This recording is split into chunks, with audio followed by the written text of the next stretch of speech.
On the Track is a web TV show about cryptozoology, natural history, green issues, and whatever else the team feel like making up as they go along. Enjoy. So, what do we have in this episode, Mr. John? Well, ladies and gentlemen, first of all, we're going to be going again to Canada to meet up with the CFZ Canadian rep, David Scott, for the second part of the conversation I had with him a few weeks ago. And then we're going to meet up with Richard Freeman and with Richard Muirhead to talk about flying snakes. Enjoy.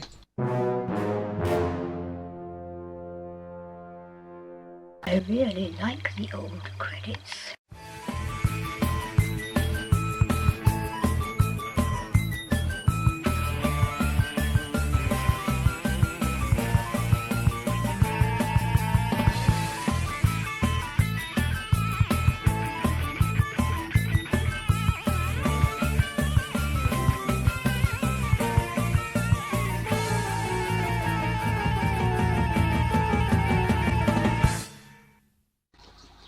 Ken, we've got a special guest on the show today, haven't we? Oh, yes, Barry, we have got a very special guest today. Very special. We've not seen him in the public eye for a very long time. And who is it? It's Stephen Tintin Duffy. And he's going to tell us why he hasn't been seen in the public eye for such a long time. He had to retreat from the public eye, apparently because he grew monstrous facial tentacles and feelers all over his face. Good afternoon, ladies and gentlemen. My name's John Downs. I'm the director of the Centre for Fortean Zoology, and welcome to another episode of On the Track. Now, before we get any further, I need to sort out the wheat from the chaff. The wheat being all you people who've already been watching the show for ages and already know that each Wednesday afternoon, evening really, at 6:30 and every Saturday afternoon at 3, we bring you a miscellany of hard science, weird shit, and what's the other thing, boys and girls? Yes, it's surreality. And we do it mainly because we can. What's surreality, you may ask? Well, first of all, I'm going to ask who the chaff are. No, I've just had a message from my producer, Louis, that calling people who are new to the show chaff is not very nice. So I'm going to call you chaffinches instead, because chaffinches are charming, just like all our lovely viewers. So, what is surrealism? Surreality? Well, it's basically, imagine what's like when you've got ranks of chaffinches sitting watching a show about cryptozoology and allied disciplines. That's pretty surreal. Hello, ladies and gentlemen, please forgive me because I'm not feeling very well this week. So if I sound a bit droopy while I'm doing my talking bit in between the guests, that is because I'm feeling massively droopy. But I enjoy doing these shows more than anything else that I do in my life these days, and so I am allowing myself the indulgence of putting a show together even when I'm not feeling very well. But enough of me. Let's go over for the second part of my conversation with David Scott, our Canadian representative. I'd be happy if somebody got a photograph of a 10, 12, 15-foot eel. There actually is one on the, if you look at the article, who wrote it? I'll send it to you. I will send it to you. I will dig it up and send it to you. You may have to remind me 3 or 4 times. You know what I'm like. Well, I'm the same. Yeah, I got to whack Dave upside the head. He forgot to send that to me, which my wife will tell you that's the only way to get things done. So. That's why my wife sadly died a couple of years ago, but I have a secretary who I tell to bully me to remind me to do things. So Yes. about an hour ago, she phoned me to wake me up because she knew Friday afternoon I'd be asleep and said, "You got to be awake because you're interviewing David Scott at 5." My stepdaughter Catherine, she came rushing out to make sure I was awake. She Ah, goes, "Oh, you got your interview with Jonathan?" And I said, "Yeah, I'm awake." what a sweetie. Yeah, What she's a good kid. Yeah. what would we do without them? Oh, me? Oh, I would not be here. Excuse me. Yeah, I would be very interested seeing these pictures, especially if there's a frame of reference. And have you Yeah, got you said there's some video being taken of the yeah, EOL. they took video, but he didn't supply it to me. But what it is they went out in the when it was frozen, and they were doing a scan of the bottom, and that's when they first saw it. They got a frame of it swimming by the camera, and they went back down and did it again. So that's where it all stems from. It'd be great if we could get Mhm. a copy of that picture. Have you seen some of Katie Elizabeth's sonar scans from Lake Champlain? Yes, I saw the one.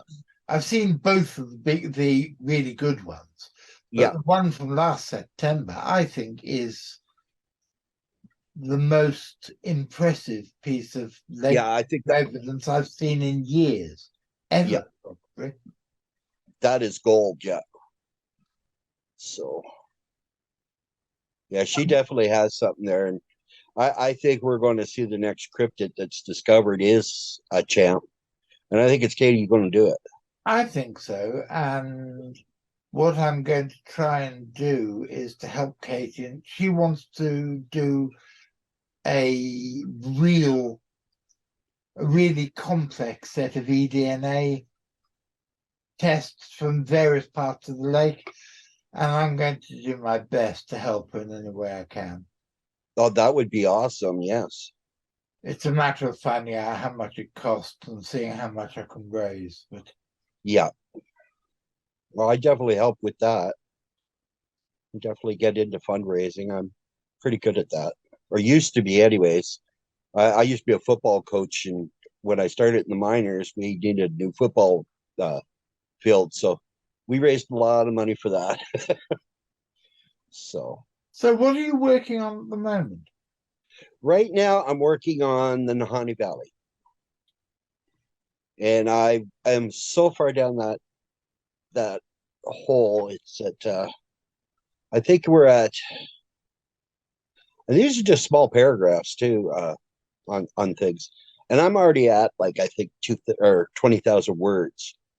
It's just growing and growing, and none of it's repeated. Like it's a step. I did it as a step-by-step progression of the timeline. Basically, I'm starting to have to do a little back and forth now because the way stuff fits together. But I didn't know about Funeral Rock and all of that, and so it's just I've been adding and adding and adding information. But I've tried to get all the information on the area done. Hammerson Peters, I don't know if I'm sure you're familiar with him from Alberta. He just did a really good book series on it. But even he could probably do another book, and he probably will. He seems to be that type of guy that'll just keep on going. So, Can you give me a sort of overview of Nahanni Valley? What's no, the case about? well, the Nahanni Valley is only accessible by boat or seaplane. It's a national park, Canadian national park.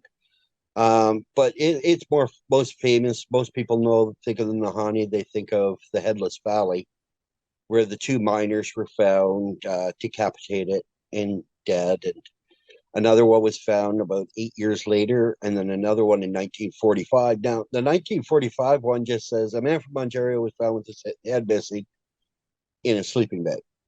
That's it. That's all I could find. The RCMP have actually quite good search and rescue files and everything on the first two brothers, the McLeod brothers, that you can access, which was handy. But there's also a statement from Charlie, the third brother, did not go back on the second trip, that says it was the Scotsman that did it. He doesn't think it was anything mystical. But the Nahanni Valley does have had the Naha, which was a tribe that would raid the Dene villages that were cannibalistic. So I was thinking, well, if they're cannibalistic, they would have taken the whole body, so that didn't make a whole lot of sense to me. But it could be they just went down and took them out and the other one escaped, which would open up anything for that. If a creature came in, killed the first two, the third one woke up, he escaped, the creature pursued him off into the wilderness that's Nahanni, and either caught him and settled for him for his meal, or gave up and moseyed on its way, just lost interest in the first two kills or forgot about them. So there's a lot of speculation out there about it. A lot of stuff was written to sensationalize it, whereby leaving out the third person. They call him the Scotsman. His name, I think, was Weir or Wilkinson, to the best I could see. And he was an engineer that went up with them on the second expedition. They had been there the year before, found gold, were coming back on a makeshift raft, and it broke up, and unfortunately they lost all their gold. That's one story. The other one is they came back to Edmonton, they had gold, and they wanted more. So they were going back, and Charlie just went, no, I'm staying home, whether or not he had family commitments or other business commitments, who knows. So he did not go. So the third person is left out I see a lot of blogs on it. And I read every one because there might be that little tidbit of information that you could go off, down another rabbit hole, searching it out. And that's what it's most famous for. But Indian legend says there's an evil spirit, the Dene legend. Now, I was born in Cold Lake, Alberta, which is Dene territory. I'm not Dene, but I was very blessed. My parents were very open to everybody in the 60s. So we didn't have that problem of separation from races in my household. We didn't care what you were. So we've always had Native American friends, and my wife's Native American, actually. But we've always had friends. So I've grown up with their folklore and legends, which I find absolutely fascinating.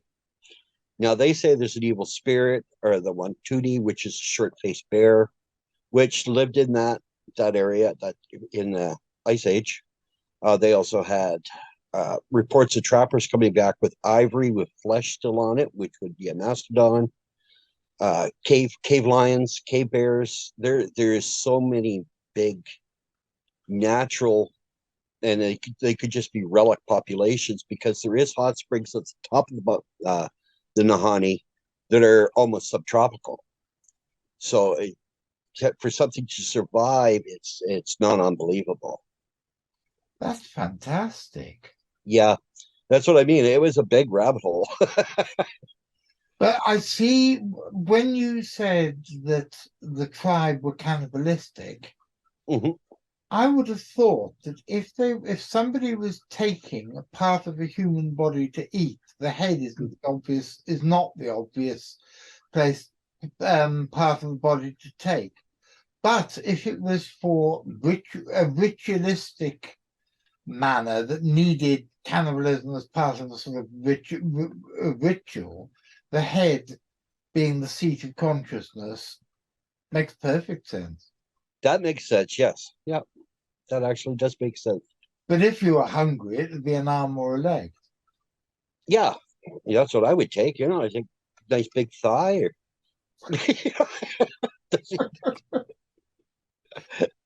I hope I'm never that hungry.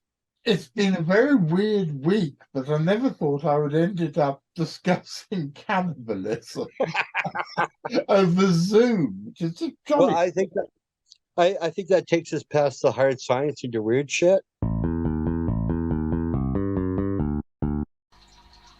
And now, ladies and gentlemen, my two dear friends, Richard M. and Richard F., who are wrapped up snug as bugs in rugs underneath a faux fur skin throw thing that I bought on eBay. They're now going to talk about stuff. First of all, Richard Muirhead, that is. You start. I'd like the two of you to talk about flying snakes.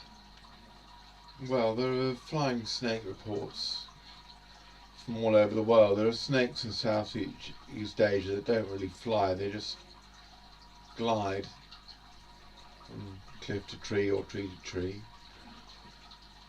There's, in Namibia, there's a completely different mystery. A large snake which it can glide. In 1942 it attacked a farm boy and left a kind of mark on the ground which apparently smelt of brass or tar. There are reports particularly in the United States, of snakes that seem to defy gravity and hover. These are not winged snakes, they're just looking like ordinary snakes, but they hover. Could be a paranormal entity. Fortean Times a long time ago reported a snake that flew like a sort of javelin or dart. This is in Bulgaria. And there we have it. So flying snakes are a genuine mystery. Richard Freeman, that is. What about the flying snakes from that castle, Penllyn in Wales? Those were a different kettle of fish altogether. Those ones had wings and feathers, and the feathers were supposed to be very beautiful, like a peacock's feather. And people have tried to explain these away as exotic pheasants being released in Wales. Now, they were recorded by, I think it was the folklorist Ruth Tong, and she was writing about them in the early part of the 20th century, talking to very old people, so it would have been the early part of the 19th century when these things were seen. It's unlikely that exotic pheasants were being released in these numbers in Wales in the early 19th century, and B, people said that they were killing lambs and rabbits and things as well. One farmer actually shot one that was killing his lambs, and the hide of it was preserved for years and years before being thrown out. But they're very different from the things in Namibia. What's interesting about the Namibian flying snake is that the farmer's son who was attacked, that case was investigated by Marjorie Courtney Latimer, who was a lady who ran a natural history museum in South Africa and who discovered the coelacanth. And she said she'd seen the tracks of this animal, the great furrow that it had left when it had crawled along the ground.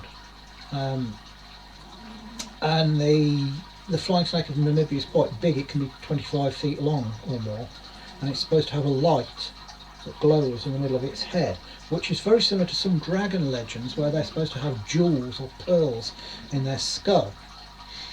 One of the most interesting cases with the flying snake of Namibia is one from the 1970s, where a French farmer saw this thing killing his cows, and he said it was absolutely enormous and it had bat-like wings. He said that smoke was issuing from its nostrils and it looked for all the world like a dragon. And I write about that in my new book, The Highest Strangeness, which will be out soon. Richard Muirhead, this is going to get ridiculous. Next time we do this, I'm going to have a big sign behind each of your heads saying Richard #1 and Richard #2. Richard Muirhead, didn't you investigate the theory that the stories of flying snakes could have come to Namibia through German immigrants and possibly through German missionaries. Yes, that was a line of investigation that I intended to go into, but actually I never really got that ball rolling. I think it was your suggestion that Lutheran missionaries might have brought the story into Namibia from Germany, but I never really, that didn't really bear much fruit. It is a definite possibility for the future. I have always wondered with this, that as Namibia was one of the German Empire's few possessions, and there was a stringent program of colonization, and a lot of people from Germany had turned up to have a new life in what was then called German Southwest Africa.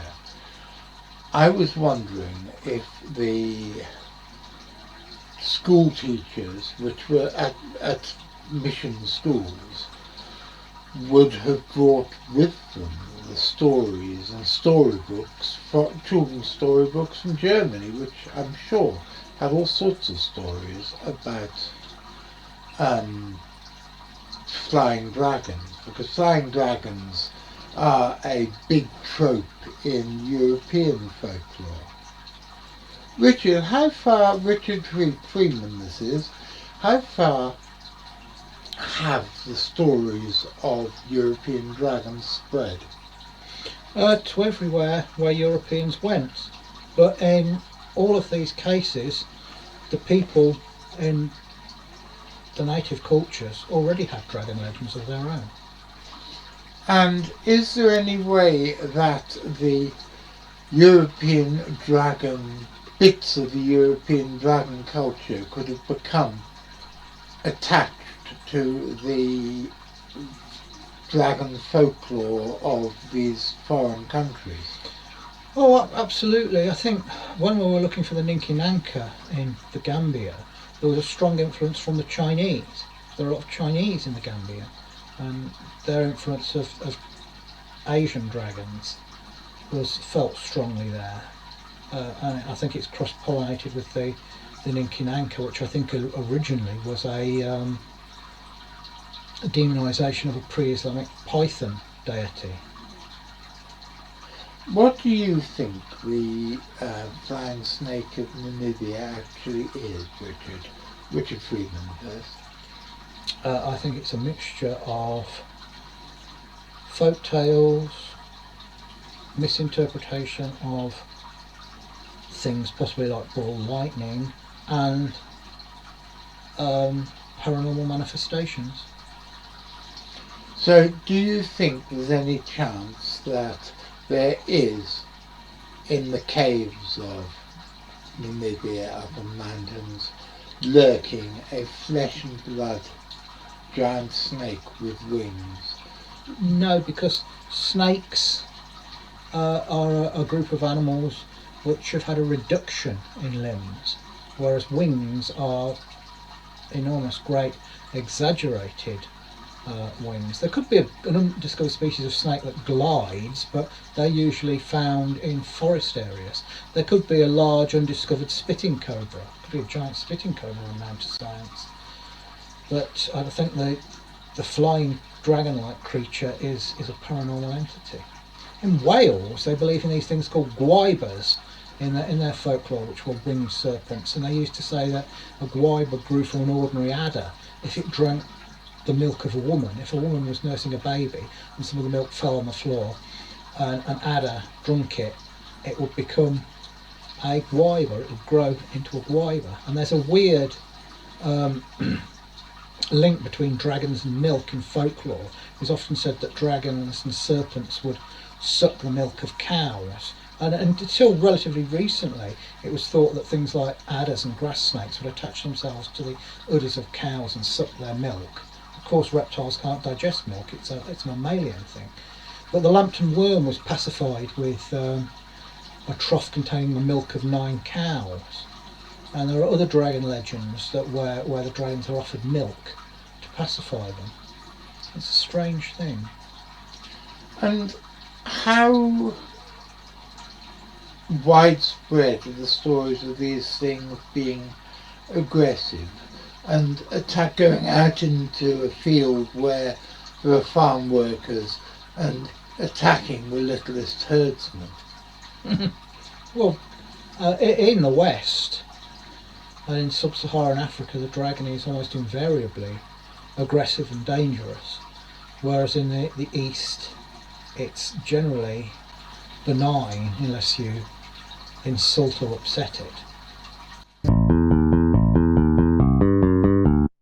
If you want to support us and help us make more content like these, please press like, subscribe, follow our Facebook page and check out our Patreon. And as the ghost of Joe Strummer, who's an ever more regular visitor to my little studio, wants me to remind you, always press the notification bell, or else you won't be told when the next show's going to be. And that would be an awful pity, wouldn't it? And that, ladies and gentlemen, is just about it for this episode. I hope you enjoyed it. I want to say a big thank you to everybody involved, particularly my guests, David Scott, Richard Freeman and Richard Muirhead. And I want to say a big thank you to my producer, Louis, to Graham Inglis, who's Deputy Director of the Centre for Fortean Zoology and has been for over 25 years, and who is also my carer, which means at the moment he spends most of his time arguing with the Inland Revenue and pushing me around the labyrinthine corridors of North Devon District Hospital and Bideford District Hospital in my wheelchair. I will be back next week. In fact, I'm going to be back on Wednesday, but I have no idea what I'm going to be talking about, so let's move swiftly on. I will be back next week. We are going to have more from David Scott and more from Richard and Richard. What are they exactly going to be talking about? You're just going to have to wait and see. So, assuming that you're there to watch me, and I hope you're listening, Mr. McCrinnan, because if you're there, Mr. McCrinnan, I'll be seeing you.